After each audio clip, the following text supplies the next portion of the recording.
అత్తడు 3 ఏళ్ళకు ఒకసారి. మాకు 6 పిల్లగాళ్ళ. ఈ 6 పిల్లగాళ్ళకు లగ్గం చేయాలంటే దుబాయ్ పోవాలని చెప్పేసి అత్తడు పోతాడు ఇక. అయితే దసరా పండుగ వస్తుంది. ఇక నా పిల్లం మంచిగా చీర పంపాలి, నా పిల్లం మీద అంత పావురం లేదని అనుకుంటారు అని చెప్పి దుబాయ్ నుంచి దాన్ని ఏమంటారు పోస్టులో పంపుతారు చూడు, కొరియర్ లో మంచిగా నాకు మంచి పట్టు చీర పంపిండు. పట్టు చీర పంపుతా అప్ప నా మొగడు నా మీద గంట పావురంతో గంట దూరం నుంచి చీర పంపే అని చెప్పిన దాన్ని దసరా ఎప్పుడు వస్తుంది, సద్ర బతుకమ్మ ఎప్పుడు వస్తుంది అని మంచిగా బీరువల పెట్టినా మంచిగా సెట్టు కొట్టి. ఇక అటానా ఇటానా తెల్లారుతాను పొద్దు ఊపుతాను సద్ర బతుకమ్మ రానే వచ్చింది. ఇక సద్ర బతుకమ్మ వచ్చినాక ఊరంతా తిరిగిన ఆ ఇంటికి తిరిగి ఓ పువ్వు, ఈ ఇంటికి తిరిగి ఓ పువ్వు, ఇంతెత్తు వేరించిన బతుకమ్మ సద్దుల రోజు 10-11 వరకు మంచి ఇంతెత్తు వేరించిన. ఇక ఇంతెత్తు వేరించినాక ఇక అందరూ అక్కడిగా టైం అవుతుంది, మరి బతుకమ్మ ఆడే సమయం వస్తుందని నేను స్నానం చేస్తాను కానీ బాత్రూంలో కూర్చుని బతుకమ్మను వేరించిన బాత్రూంలోకి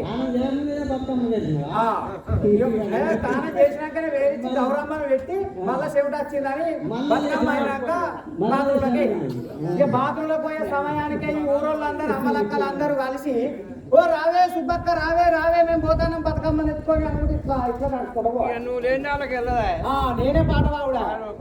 పెద్ద బతుకమ్మ అంటే నాదేనా, అయ్యమ్మ పెట్టిందేమో సుబ్బక్క, అందరు ముద్దుగా సుబ్బు అని ఇస్తారు. అయితే వాళ్ళు రావే సుబ్బక్క రావే మేము పోతాను రావే అన్నాక వాళ్ళేనుకని నేనేగబట్ట అట్లనే. ఇక అట్లా పోయినాక గింత అంత ఒరిగే కలిసిందా అందరు సింగులు మీ మీదకి పట్టుకున్నారు, బతుకమ్మను చేత పట్టుకొని ఇట్లా నడుస్తారు. ఇక నేను సింగు లేపుదా అంటే నాకు చీర లేదు, అయ్యో నా చీర సింగు లేకపోయే, నా సిగ్గంత వాయే బాత్రూమ్ నుంచి ఏవాడు ఉరికి నా సిగ్గంత వేయింది. సిగ్గంత వేయడానికి ఇంటికి అట్టనే ఉరికి వచ్చింది. ఇక ఉరికి వచ్చినాక నా మొగడు పంపిన చీరను మంచిగా బీరువులకి వెళ్ళి తీసిన ఇంటికి ఉరికి వచ్చిన అట్టనే ఎవరన్నా చూసుకోని పోయిన మనం పోయిన వేయి ఇంటికి ఉరికి వచ్చి నా చీరను తీసిన నా మొగడు పంపిన చీరను. నా మొగనికి నేను ఎన్ని మూరల చీర కడతానో తెలియదా దుబాయ్లో అయితే ఇంతకు ముందు నేను ఇట్లా ఓని కాదు, గొల్సాడు కాదు, పంజాబ్ డ్రెస్ కాదు, లంగా జాకెట్ కాదు, గోషి చీర పెడుతూ గోషి చీర కట్టేది నేను. ఇక అది అందుతలేదు అని చెప్పేసి నా మొగనికి ఏం తెలుసు 18 మూరల 13 మూరల 16 మూరల అనేది తెలియక పంపేది. ఇక అటు పంపినాక నేను చీర తీసిన సింగుకు అందుతే గోషికి అందుతలేదు, గోషికి అందుతే సింగుకు అందుతలేదు నా చీర.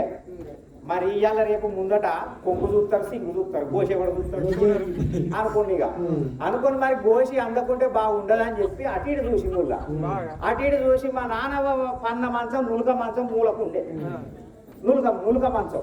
ఆ నులకున్న మంచాన్ని మంచిగా మూరెడంతా తెంపిన గోషికి మంచిగా గట్టిగా మూడేసిన మంచిగా ఎక్కింది. ఇక సింగు కొంగు మంచిగా ఉన్నది గోషి.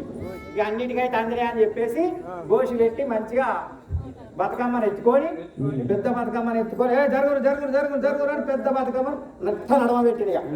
నట్ట నడమ పెట్టినాక వాళ్ళందరూ సైలెంట్ రావు. శుభక్క వచ్చింది పాట పాడుతుంది. ఇక మన అందరం వెనుక కోరసనాలే. ఇవాళ రేపేమో ఇవ్వాలంటే లేరు, నోరార పాట పాడతలేరు, బాక్సులే ఉండే, చేతులారా సపట్లు ఎవరు కొడతలేరు, కూరలే ఉండే. కానీ అప్పుడు నేనే వాడాలి, నాయనతో అందరూ అనాలి. ఇక బతుకమ్మ నాడ పెట్టి ఎంత ముద్దులే కుడతాను. రామ రామ రామ ఉయ్యాలో రామనే శ్రీరామ ఉయ్యాలో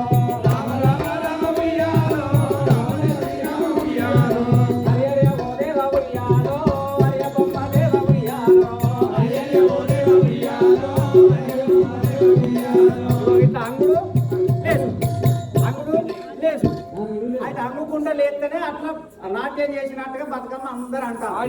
ఇక నా ఎనుకున్నది అది ఎందుకు కన్ను పడ్డదో నాకు అర్థమైంది.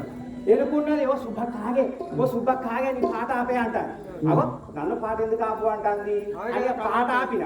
ఎనుకున్నది ఏమని పడతాను తెలుసా, పదిలవే సుబ్బక్క ఉయ్యాలో నీ పాటను కన్నాడు ఉయ్యాలో, పదిలవే సుబ్బక్క ఉయ్యాలో నీ పాటను కన్నాడు ఉయ్యాలో, పదిలవే సుబ్బక్క ఉయ్యాలో నీ పాటను కన్నాడు ఉయ్యాలో, పదిలవే సుబ్బక్క ఉయ్యాలో నీ పాటను కన్నాడు ఉయ్యాలో.